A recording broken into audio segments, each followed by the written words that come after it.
এখন পর্যন্ত অ্যাবসেন্ট কে কে?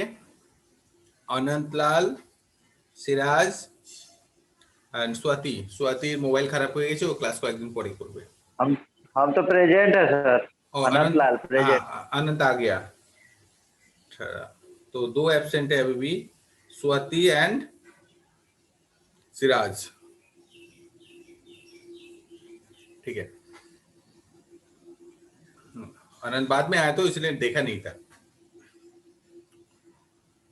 Okay, the next topic name is composition scheme. ये कंपोजिशन स्कीम क्या होता है? Composition scheme it is specially design for the small trader. तो स्मॉल ट्रेडर का डेफिनेशन क्या होता है? स्मॉल ट्रेडर का डेफिनेशन ये होता है जिनका टर्नओवर 1.5 करोड़ का नीचे है, एनुअल टर्नओवर, जिनका टर्नओवर 1.5 करोड़ का नीचे है उसको हम लोग बोलेंगे स्मॉल ट्रेडर। किसको बोलेंगे? The turnover of a dealer of goods, the turnover of a dealer of goods is less than 1.5 crore in previous year, then the person is eligible for the composition scheme। तो इसमें फायदा क्या है? बोले देखो फायदा यही है, नॉर्मल जो डीलर है, नॉर्मल डीलर जो इनको ना बहुत सारा टैक्स कॉम्प्लायंस है। कैसे? बोले इसको मंथली 3 रिटर्न फाइलिंग करो तो एनुअली कितना हुआ? बोले 36। एक 4 क्वार्टरली फिलअप करो, कितना हुआ? बोले 40। 100 एनुअल रिटर्न फिलअप करो, मतलब टोटल 41 रिटर्न फाइल करना है। लेकिन कंपोजिशन डीलर में अगर हम लोग रजिस्टर्ड है तो हम क्या करेंगे? वो मंथली रिटर्न फाइलिंग करने का झमेला नहीं है। जस्ट एक एग्जांपल बताया, मतलब कम रिटर्न फाइलिंग करना पड़ता है, maintenance of books of accounts जो है वो इजी है, बहुत तरीका का बेनिफिट है कंपोजिशन स्कीम में अगर रजिस्टर्ड है। तो कंपोजिशन स्कीम में क्या हर आदमी जा सकता है क्या? बोले सर नहीं, हर आदमी नहीं जा सकता है। कौन जा सकता है? द डीलर ऑफ गुड्स, अगर वो सामान बेचता है तो उसका टर्नओवर 1.5 करोड़ का कम है प्रीवियस ईयर में, जो सामान बेचता है उसका टर्नओवर 1.5 करोड़ का कम है इन प्रीवियस ईयर में, then the person is eligible for composition scheme. Okay, देखो लिखा क्या हुआ है? Made for the benefit of the small dealer, manufacturer and service provider. Small बोला छोटा, reduce their tax burden of component compliance, मतलब जिसका टैक्स अमाउंट कम देना पड़ेगा, झमेला कम है।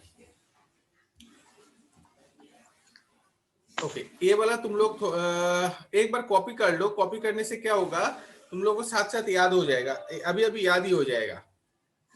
अगर हम रीड करवा देंगे तो भूल जाओगे, लेकिन एक बार कॉपी कर लो तो अभी अभी याद हो जाएगा।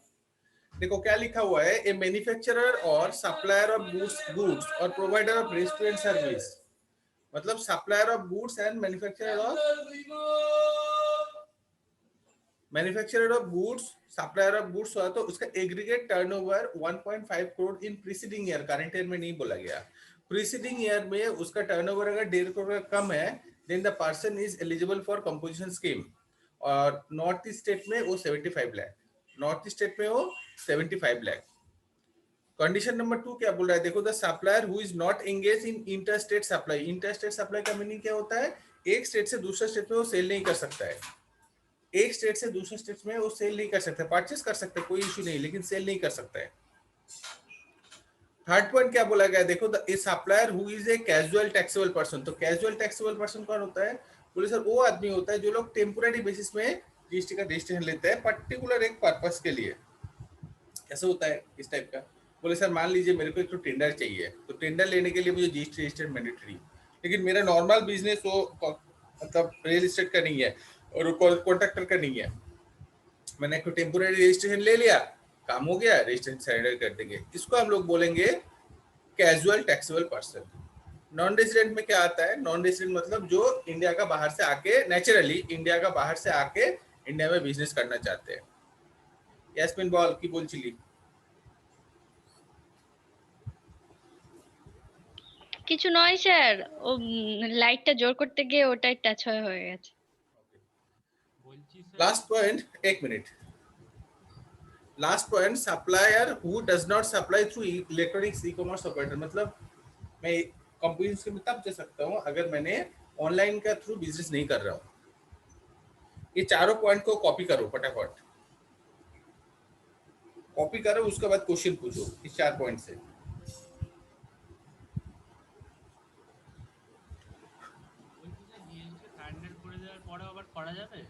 হ্যাঁ, জিএসটি রেজিস্ট্রেশন যদি সারেন্ডার করে দিই, হ্যাঁ, করলেও আবার তো রেজিস্ট্রেশন করা যাবে? হ্যাঁ হ্যাঁ, কেন করা যাবে না। इस 4 पॉइंट को कॉपी करो, कॉपी करने के बाद क्वेश्चन पूछो यहाँ से क्या क्या क्वेश्चन है।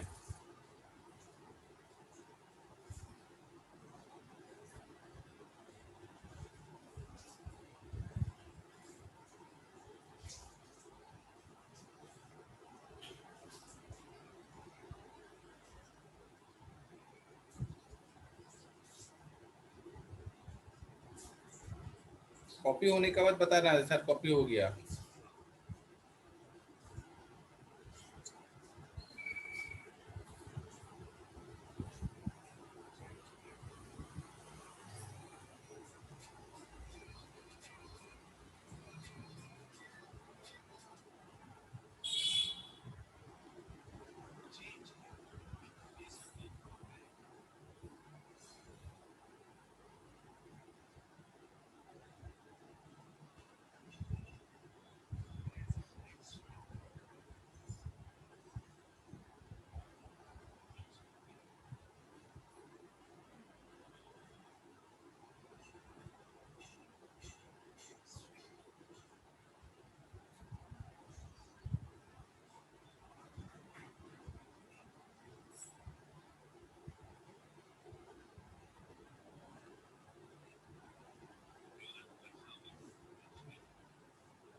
Sir, aggregate turnover 1.5 crore in the preceding financial year.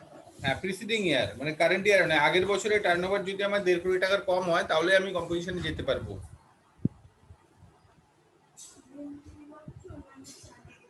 এখন চা খাবো না, এখন খাবো না, ক্লাস করতে করতে সমস্যা প্রবলেম হচ্ছে।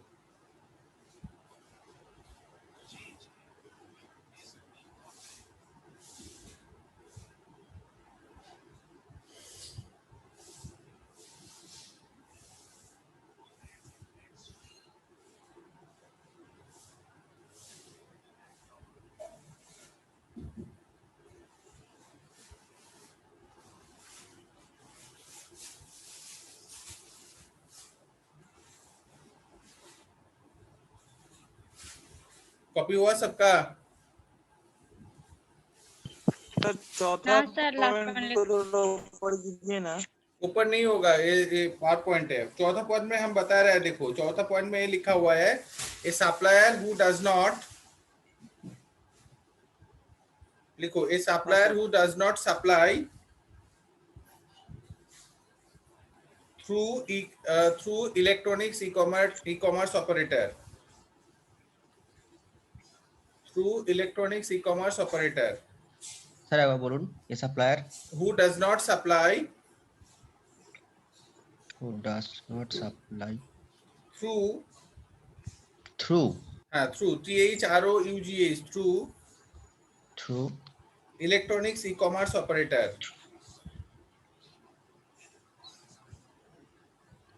electronics e-commerce operator।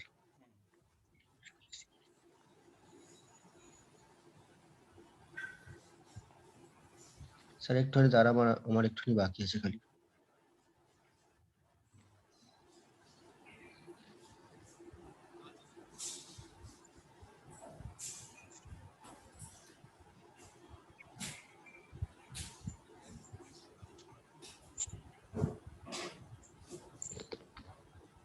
Sir north eastern বা হিমাচল প্রদেশে এদের 75 লাখের কাছে কেন? ওদের ন্যাচারালি এগুলো তো পাহাড়ি স্টেট, তো এখানে ট্রেডিং বিজনেস কম হয়, ব্যবসাপাতি তো কম হয় ওখানে। এবার ওদের যদি ওই ছাড় দিয়ে দেওয়া হয় তাহলে ওরা কোনোদিনও এই ইয়েতে মানে সবাই এই ইয়েতেই চলে আসবে, নর্মাল ট্যাক্স কেউ পে করবে না। আচ্ছা আচ্ছা।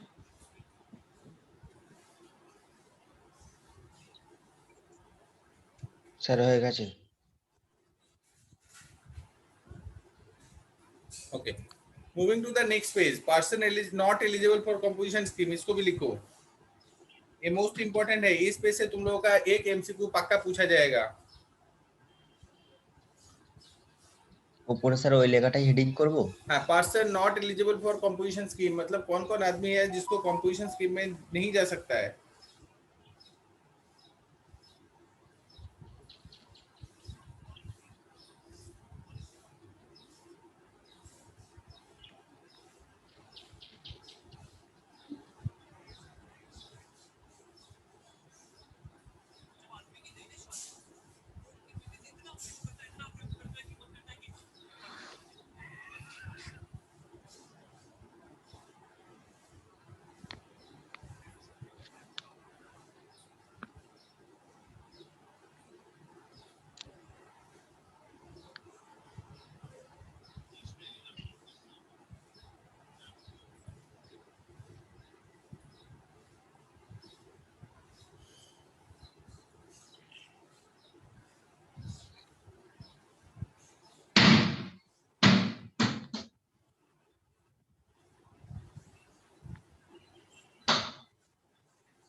सर 3 पॉइंट है ना इसमें।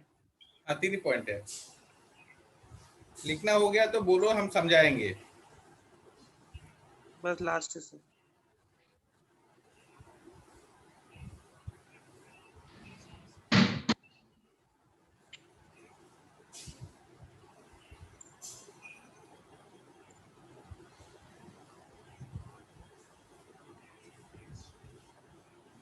मेरा हो गया सर। ओके, क्या लिखा हुआ है देखो, who is not eligible for composition scheme मतलब कौन कौन आदमी है जो कंपोजिशन स्कीम में नहीं जा सकता है। इसमें नंबर 1 बोला गया, who is engage in supply of service only. तो पहले सर्विस ओनली और गुड्स एंड सर्विसेज बोथ, ये जो रूल्स था, पहले रूल्स था जो सर्विस प्रोवाइडर है वो लोग कंपोजिशन स्कीम में जा नहीं सकता, लेकिन अभी रूल्स में थोड़ा चेंज हुआ क्या देखो, यहाँ लिखा हुआ है अबव 50 लाख मतलब सर्विस प्रोवाइड कर रहा हूँ, वो गुड्स के साथ कर रहा हूँ और मतलब सर्विस अगर प्रोवाइड मैं कर रहा हूँ, ओनली सर्विस हो और गुड्स के साथ सर्विस हो, अगर टर्नओवर 50 लाख क्रॉस हो गया, अगर टर्नओवर 50 लाख क्रॉस हो गया, then I am not eligible for composition scheme. I am not eligible for composition scheme. मैंने क्या बोला, क्लियर हुआ सब लोग? अगर सर्विस प्रोवाइड कर रहे हो, ओनली सर्विस हो और किसी के साथ गुड्स के साथ सर्विस हो, तुम्हारा टर्नओवर अगर 50 लाख क्रॉस हो गया, तुम कंपोजिशन स्कीम में नहीं जा सकते हो। तुम्हारा टर्नओवर अगर 50 लाख क्रॉस हो गया, then you are not eligible for composition scheme. Okay, restaurant service, वो तो रेस्टोरेंट सर्विस तो ऐसे ही है, रेस्टोरेंट सर्विस तो ऐसे कंपोजिशन स्कीम में जा सकता है, पहले पेज में तुम लोग पढ़ के आए हो। ओके, नंबर बी क्या बोला है देखो, who make any supply of goods and services which is not liable for tax. मैं ऐसा प्रोडक्ट का बिजनेस कर रहा हूँ जिसका ऊपर जीएसटी एप्लीकेबिलिटी है, नॉन टैक्सेबल गुड्स है, भाई हम जीएसटी का रजिस्ट्रेशन ही नहीं करेंगे। मेरे ऊपर जीएसटी एप्लीकेबल नहीं है ना, मैं जीएसटी का रजिस्ट्रेशन ही नहीं करेंगे, कंपोजिशन तो दूर की बात है। नंबर 3 बोल रहा है देखो, who make interstate outward supply, outward मतलब सेल, इंटरस्टेट आउटवर्ड सप्लाई मतलब सेल। हम दूसरा स्टेट में सेल नहीं कर सकते हैं, परचेस कर सकते हैं दूसरा स्टेट से, दूसरा स्टेट से हम लोग परचेस तो कर सकता है, लेकिन सेल हम लोग दूसरा स्टेट में नहीं कर सकते हैं।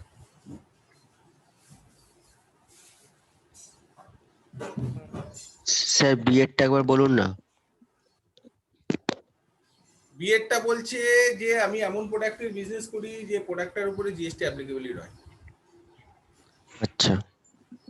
ঠিক আছে, তাহলে আমি রেজিস্ট্রেশন করব না। তাহলে নরমাল রেজিস্ট্রেশন যদি না করি কম্পোজিশনে কেন দেব? আমার উপর রেজিস্ট্রেশনই অ্যাপ্লিকেবল নয়। এবার আবার আরেকজন বলছে কম্পোজিশন করো, কি দরকার আছে? Okay, moving to the next page. क्या लिखा हुआ है देखो, पॉइंट नंबर डी में बोल रहा है देखो, who make any supply of through electronic e-commerce operator. वो पहले पेज में हम लोग पढ़ के आए हैं, जो लोग ऑनलाइन बिजनेस करता है वो भी कंपोजिशन स्कीम में नहीं जा सकता है। और लास्ट वाला जो है बोला है देखो, who is a manufacturer of such goods as notified by the council. मतलब काउंसिल अगर बोल दिया जो तुम कंपोजिशन स्कीम में नहीं जा सकते हो, मतलब तुम नहीं जा सकते हो। एग्जाम्पल में क्या लिखा हुआ है, जो लोग आइसक्रीम बनाते हैं और गुटखा पान मसला इस टाइप का सामान बनाते हैं, गुटखा पान मसला इस टाइप का सामान बनाते हैं, वो भी कंपोजिशन स्कीम में नहीं जा सकता है। ओके, लाइन क्लियर हुआ सबका? और नीचे देखो नोट बोल के एक आइटम लिखा हुआ है, नोट, वहां पे लिखा हुआ है this scheme is optional and a dealer can may change tax on supply and claim the ITC. मतलब देखो, मान लो मेरा टर्नओवर है पिछले साल 1 करोड़ रुपया, मैं सामान बेचता हूँ, ग्रोसरी शॉप है मेरा, ठीक है, मैं क्या कंपोजिशन नॉर्मल डीलर में जा सकता है क्या? बोले पक्का जा सकता है। Composition dealer is optional scheme, composition dealer is optional की तुम्हारा टर्नओवर 1.5 करोड़ का नीचे हो तो तुम कंपोजिशन में जा सकते हो, लेकिन ऐसा नहीं है तुम्हें मैंडेटरी वहां पे कंपोजिशन में ही जाना है। तुम्हारे हाथ में दो ऑप्शन है, तुम नॉर्मल डीलर में भी जा सकते हो, तुम कंपोजिशन डीलर में भी जा सकते हो, तुम नॉर्मल में भी जा सकते हो और कंपोजिशन में जा सकते हो। ये ऑप्शनल है, तुम्हारे लिए बाउंड नहीं है, तुम्हें वो करना ही पड़ेगा। लेकिन तुम्हारा टर्नओवर अगर एक बार 1.5 करोड़ क्रॉस हो गया, वो तुम्हारे ऊपर बाउंड है, तुम्हें रेगुलर डीलर में जाना ही पड़ेगा। वो तुम्हारा ऊपर बाउंड है, तुम्हें रेगुलर डीलर में जाना ही पड़ेगा। अभी कुछ पूछना है इस टॉपिक से?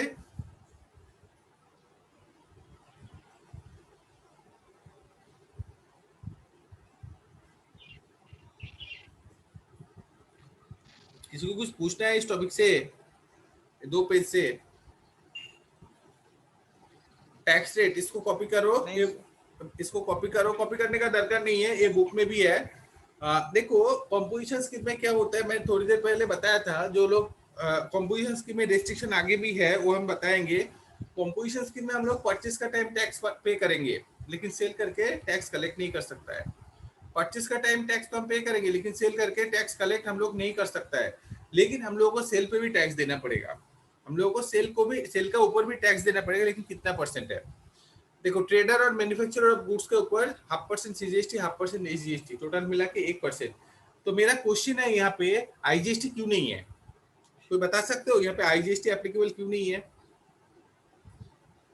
इंटरस्टेट तो एप्लीकेबल ही ना है कंपोजिशन की में। करेक्ट, एक point is interstate supply is not allowed. दूसरा स्टेट में हम लोग बेच ही नहीं सकता, तो दूसरा स्टेट में अगर बेच ही नहीं सकता, सर्विस सप्लाई नहीं कर सकता है, तो आईजीएसटी आने का कहानी नहीं है। रेस्टोरेंट में देखो 2.5% और अदर सर्विसेज के लिए जो लोग गुड्स एंड सर्विस दोनों देते हैं, ओनली गुड्स देते हैं तो 0.5% एंड गुड्स एंड सर्विस मिला के देते हैं देन 3% एंड 3%, टोटल मिला के 6%। कॉन्सेप्ट হ্যাঁ হ্যাঁ আমারটা কি বললেন, পারচেজ করলে ট্যাক্স দিতে হবে কিন্তু হ্যাঁ। সেলস করলে ট্যাক্স কালেক্ট করতে পারবো না। ना। ओके, देखो यहाँ पे लिखा हुआ है पूरा पूरी रेस्ट्रिक्शन अंडर कंपोजिशन स्कीम, बढ़िया से कॉपी मारो इसको। বলছি স্যার, পারচেজ করলে কত পার্সেন্ট রেট দিতে হবে? ওর প্রোডাক্টের উপর যে রেট অ্যাপ্লিকেবল সেই রেট, আর এই যে রেটটা আছে এটা এটা সেলের উপরে।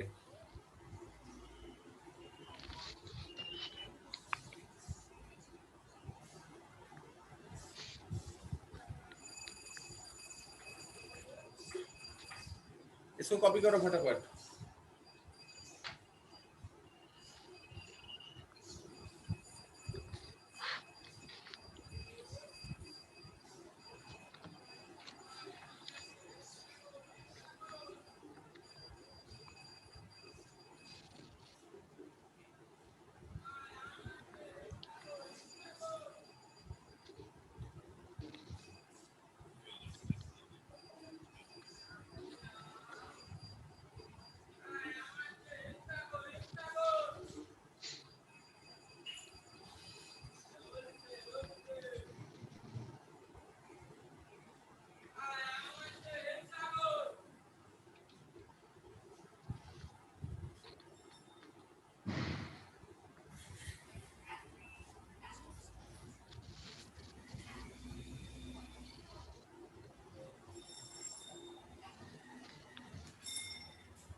इसको तो सर उतारना है।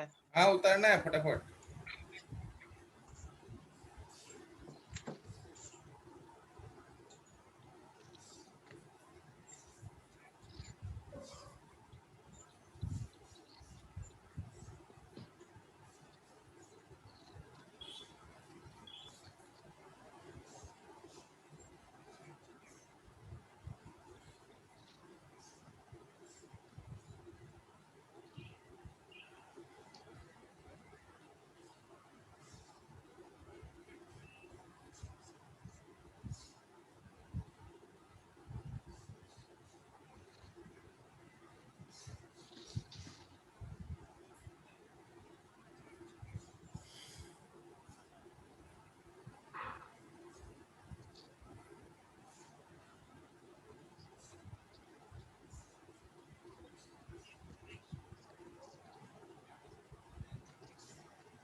कॉपी हुआ सबका?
सर थर्ड नंबर पॉइंट थोड़ा समझा दीजिए ना।